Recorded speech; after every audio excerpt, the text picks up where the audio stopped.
Hi, this is Dennis with Second Chance Tackle. Today we're going to be working on another reel that Dave from Michigan has sent in. This is a Daiwa 4000 IT. It's the Emblem Z series fishing reel. And well, other than color-wise, if you look at the design standpoint, it almost looks like the Daiwa Tournament series, which was a black and gold design. This one's running free and easy. Dave takes nice care of his reels. And we're going to show you how to take this apart, how it's made, how it's serviced, and how to keep it fishing for a long time to come. We're going to start by removing the exterior pieces and parts. I'll start with the spool. And while we do that, I want to encourage you to subscribe to my channel, particularly if you like the art of reel repair and service, if you like learning about fishing reels, if you like understanding how they're made, how they come apart, how they're serviced, and how to get back together again to keep them fishing for a long time. This is the channel for you. In addition to that, I cover industry topics and current events, cover all kinds of reels. This one's a spinning reel, but I'll do conventional reels, bait casting reels, and the like. And well, it's for your enjoyment and for your education. So if you like these, please subscribe. Doesn't cost you anything. And if you do subscribe, make sure that you use that notification button to let you know when I'm posting. All right, we took that off, and before we take anything else off, I want to encourage you to take pictures if you're doing this as a casual service, or well, if you're doing it for the first time. Pictures will let you know the order and the sequence of the pieces and parts that you remove, so take them at critical junctions, and well, that'll help you in the reassembly process if you get lost or forget maybe where you were. We do have this little noise maker here for the drag going out, and inside that we have a couple of these red spacer rings that are shim rings for your spool. We also have a little click ratchet below that. So take the pictures, know the organization and the sequence that you took them out in, and well, it'll help you to do the service worry-free. Well, I'm not sure if this has to come off before I can take the side case off, but it's convenient and access is easy, so we're going to do it that way. Take the tie-down screw and the clip that keeps that center nut from loosening. And then we're going to use a deep socket here to break the hold of the nut, and then we'll take the nut out by hand. All of the pieces and parts I take out go into a parts tray. I use a fast food container. I use that as a way to make sure that I have control of the parts that I've removed so that I know where they are when it's time to put them back together again. Okay, here's a look at the inside of this. We have an internal clutch ring for the anti-reverse. These are the pieces that the anti-reverse dog, which is kind of an old-fashioned spring-loaded dog. And underneath that we have the pinion gear and access. All right, let's check on this. This is always fun. Normally when this cap does not move, it means that the handle is screwed into the main gear. However, some Shimanos and some Daiwa reels, well, they put a screw in here for a through post, and that's exactly what happened here. So always check that before you go about wrenching or trying to unscrew that handle. You may just rip it off. All right, going to remove this. And if you've worked on a tournament reel, the Daiwa SS tournaments, sometimes the Whiskas, you'll be familiar with the setup of this reel. All right. Guess we have a deep screw here.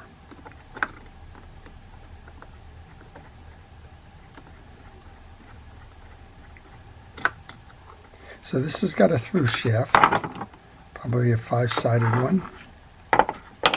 And one of the good things you can do, just so you don't lose pieces and parts along the way, I'm going to take that screw and put it back through that carrier a little bit.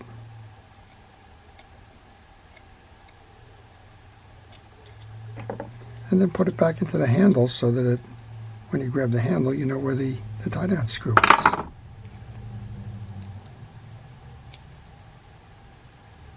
Okay, and put that into the parts tray for safekeeping. As I mentioned, this is an old-fashioned spring-loaded dog. If you somehow have taken this off, which you don't need to do, but if you've taken this off, there is a coil under here, you can see it, a long tag end and a hook end. The hook end is going to go to the inside of the shoulder here. That coil wraps around this post, and the tag end, which will probably be over here when you're loading it, you just bring that over and bring it up and around that outside post there to set that. Okay, let's go to the working part of this reel, the case below. These are Phillips head screwdrivers. We're going to remove the case. This has got access to your worm gear, which is the drive in this reel for the oscillation.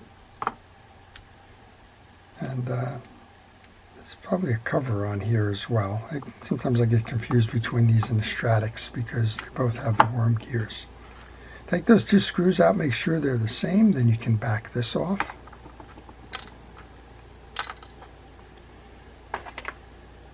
In order to get to that case, we need to remove this baffle because there's a screw hiding here.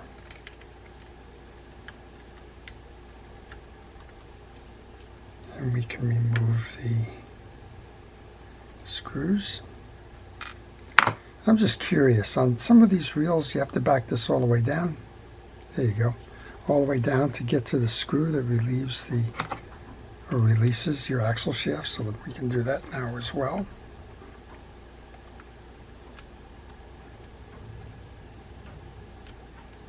Take your time. You don't get scored on how fast you go, but rather how well you do. So there's no reason racing through this.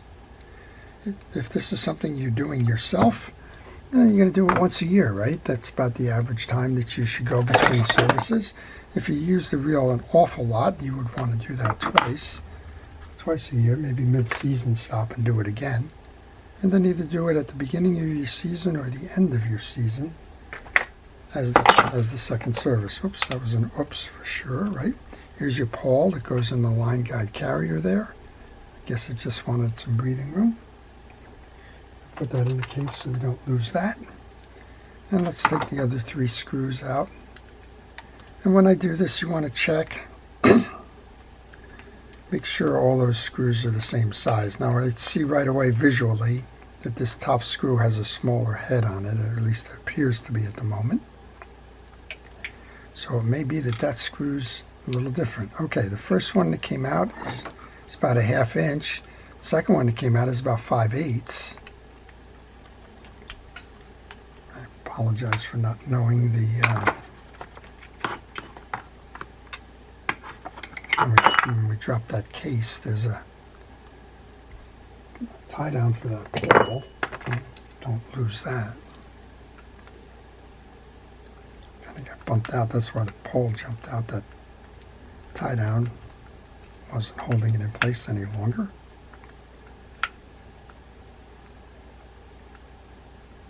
Okay, so we get the two long screws, mark them, one on each side of the case. Short screw, I imagine this one's the same size as the other, but who knows? Daiwa and Shimano have this way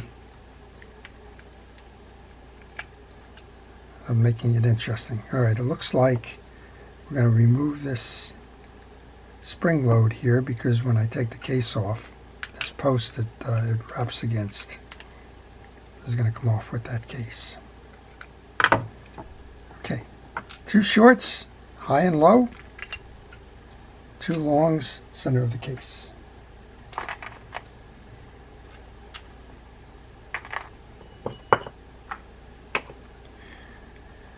That came off easy. We should be able to just bring the main gear out now. There's a bearing on the side of that. And for the most part, this reel is very clean. And as a result of that, you really don't have to do too much. If you did, we'll do this more for example than anything else. I'm going to just flood the case with some penetrating oil to loosen any greases that are in there. You can see it's pretty much a dry reel,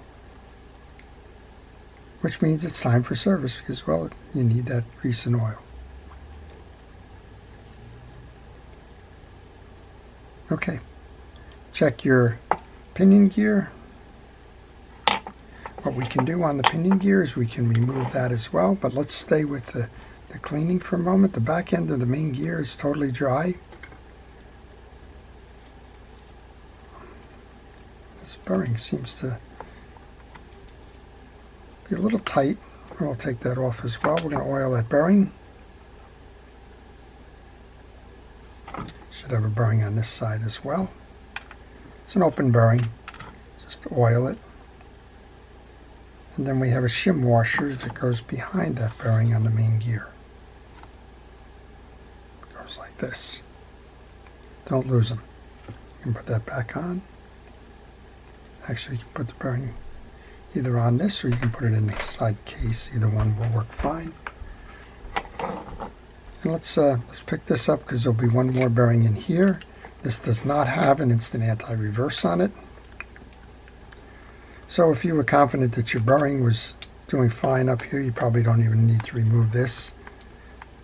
We will do this to show you to do that, because if it's dirty or if your pinion gear is dirty, you'll need to do this. Okay, we have the clamp, which is holding a lot of things in place at the moment, and we can bring up and out the pinion gear. And notice on the bottom end of the pinion gear there is a wide shim washer.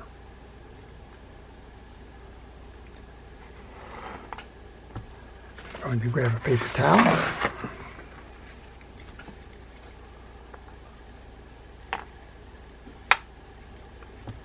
A little bit of a spray on here. Again, this is dead dry, so I'm not seeing any indications of dirt and debris in here, but again, more for demonstration, because the one that you're working on may exactly have that issue. I'm going to clean it all off. Next thing you want to do is use fishing wheel grease on the pinion gear to re-grease. I use Penn Precision Wheel Grease. I frequently get asked the question, which one do you use, or what's your preference? I've never had a problem with the Penn Precision Wheel Grease. That's what I go with. All right, let's hold our pinion gear, the wide washer, and the bearing.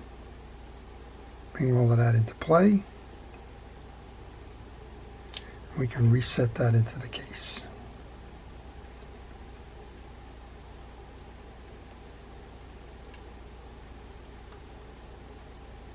We can oil the bearing. These are shielded, they're not sealed. So a shield will be enough to allow the oil to seep through. And we can bring our little tie-down clamp back on. I left these on my table because I knew I was going right back in with this to reinstall. However, it's good advice to just keep putting all of your stuff into a parts tray. That way, if you accidentally brush the table, or you saw before would have dropped the case, that can shoot things around somewhere, and of course you don't want to do that. You're going to spend enough time servicing the reel. You don't need to spend much more time doing things like searching for pieces and parts. Alright, this is your tie down on this side.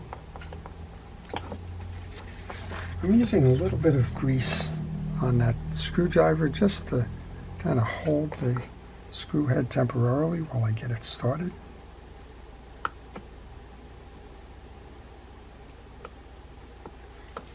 It looks like we have to adjust the hole here a bit.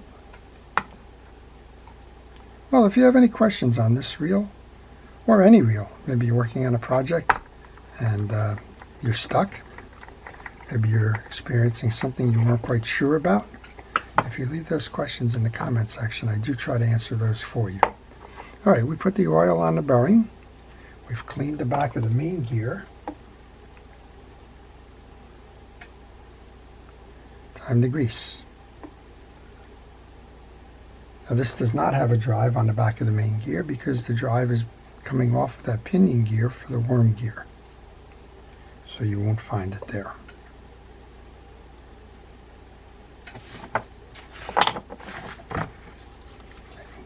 Going to grab our bearing and put that into the case.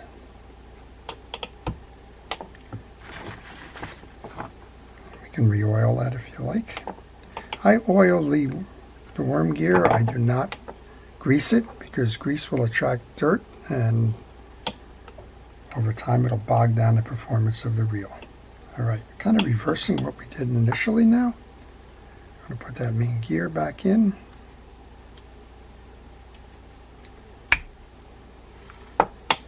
Then we can bring our axle shaft in, wipe the axle shaft down, make sure that it's free of dirt and debris.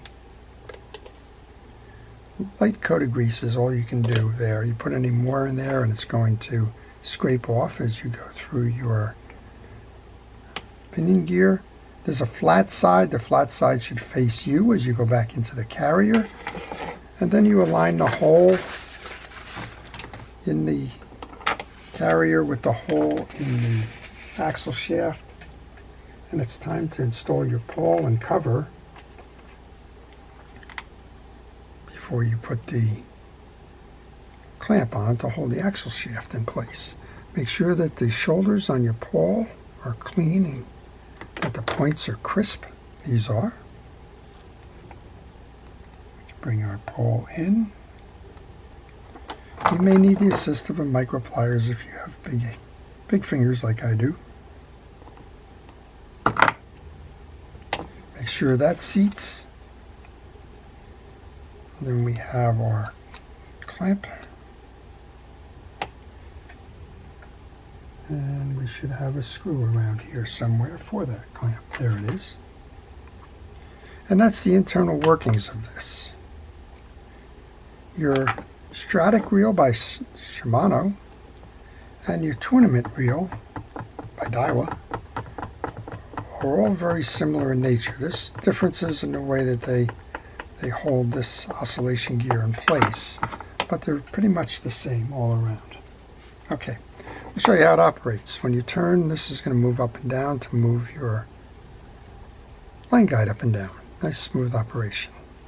That's very much like the line guide on a bait caster, only it's driving your oscillation gear instead. Okay, let's do our case.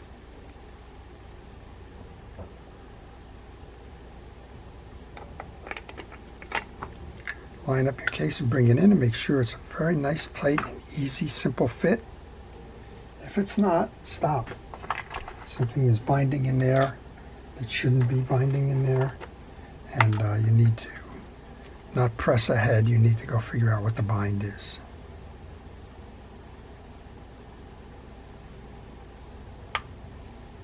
The 2 long screws go on the face of the case here. The 2 short ones are hidden.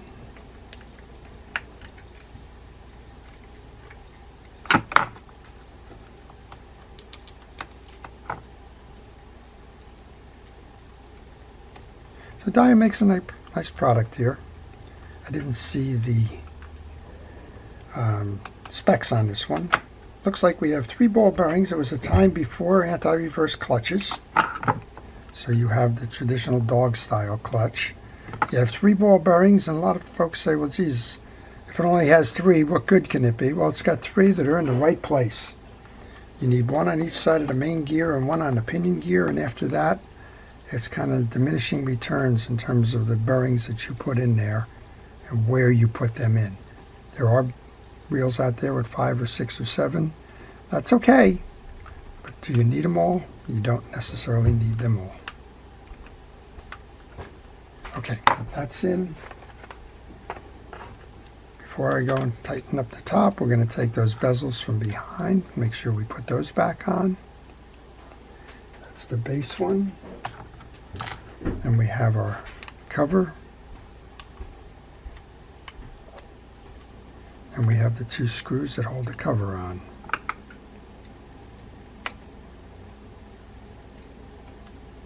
Nice reel overall, very smooth reel. David has sent in several reels. They've all been in very nice condition. He's up in Michigan. And well, the good news there is you don't see salt water. But you still need to take care of your reels. You should be rinsing your reels off after every use with fresh water. Do not use soap or dish detergent or anything like that.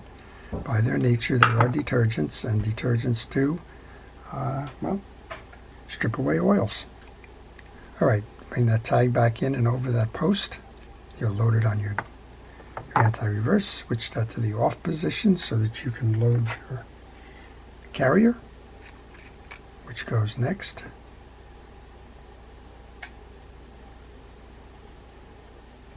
Then we can put our spool back on. There is a washer that goes inside that carrier.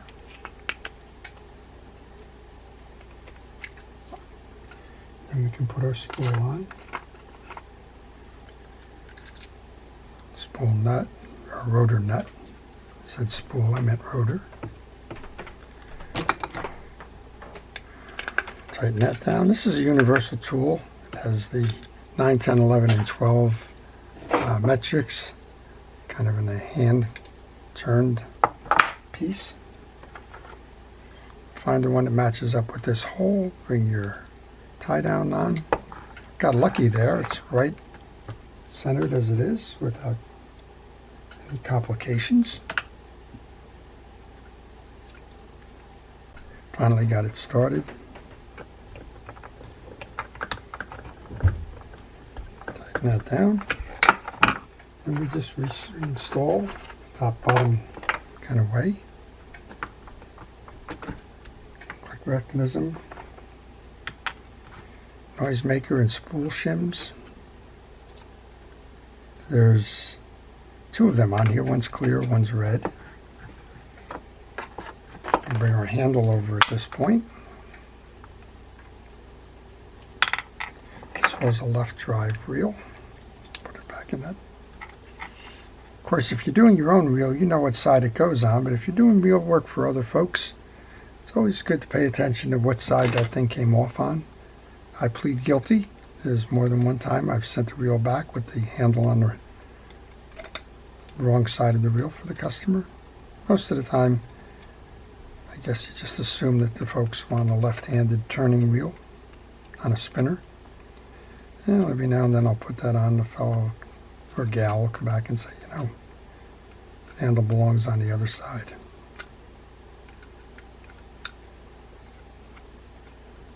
All right. Bringing this down now. All right, all tight. Cap goes back on.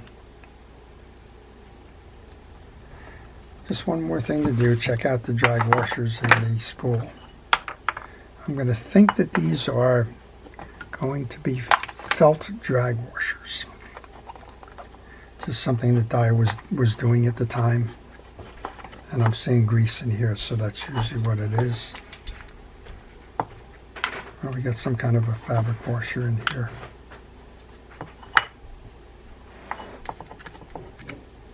Again, take your pictures.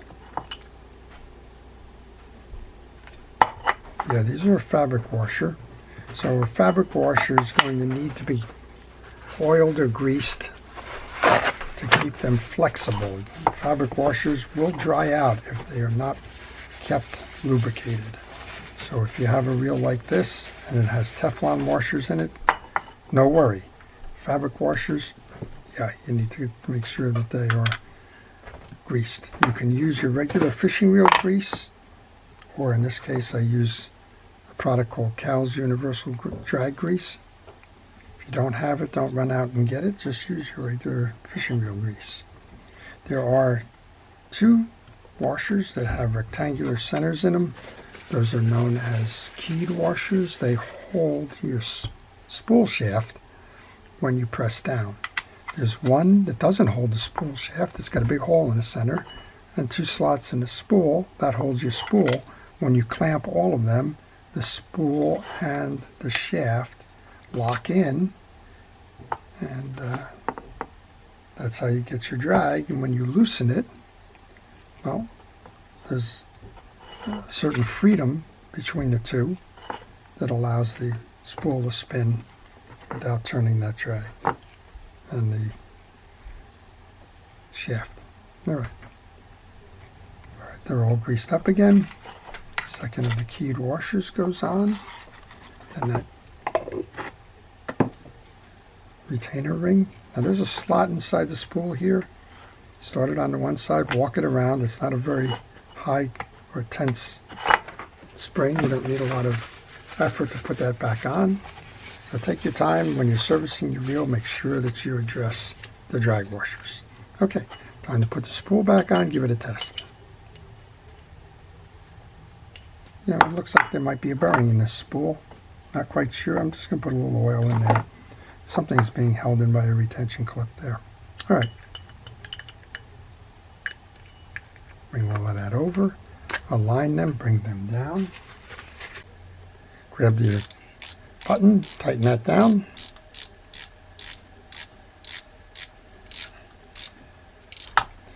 Check to make sure it's holding, and then back it off. If you don't back it off, you're simply pressing out all that lubrication that you did on those drag washers. That will accelerate the drying and the wear on the drags. All right, one more thing to do here.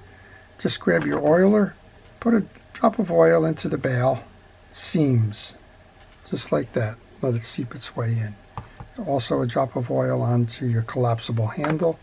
And there is an oil port in the handle, so in this case I have an oiler with that. This is a Lucas Oil oiler. If you're looking for it, Lucas Oil makes fishing reel oils. You can use the oiler to get into spots like that. All right, let's take that glove off. What did we do? We took this reel apart completely. David sent in a nice example of the reel to begin with. Took it in. It was very clean. We took it apart. We explained to you how that oscillation drive works with the worm gear. Took it all apart. Explained the pieces and parts, the functions, cleaned them all up, not that it needed a lot of cleaning, but made sure that they were all clean, inspected them to make sure that all of the pieces were in good working condition, and well, we lubricated the reel, which was very dry, and well, it's ready to go fishing. So let's give it a test. Oh, that is one smooth reel. This is one of those things you really need to be there and not be on video to understand and appreciate just how nice a reel that is. Let's flip the bail, make sure that that clicks. It does. We've already tested the drags. This is in reverse because we shut that off to load, so let's put it back in so that it stops, which it does, and you saw the spring-loaded anti-reverse dog on that. Well, that's it. That's how you take apart, you service, and you keep the Daiwa Emblem 4000 fishing reel, whatever the prefixes were with that, 4000 IT fishing reel. You keep it fishing, and it'll keep catching fish for you. I hope you've enjoyed that. Before I leave, I want to thank our first responders, our police, fire, safety, and rescue, everybody keeping us out of harm's way. I truly appreciate your dedication to task and your choice for a career, and your dedication to keeping us all healthy and safe. I also want to thank our channel viewers, everybody who's been watching, everybody who comments, who subscribes, who watches to learn, and who suggests future videos that you might find interesting or rewarding. This is Dennis with Second Chance Tackle. Have a great day.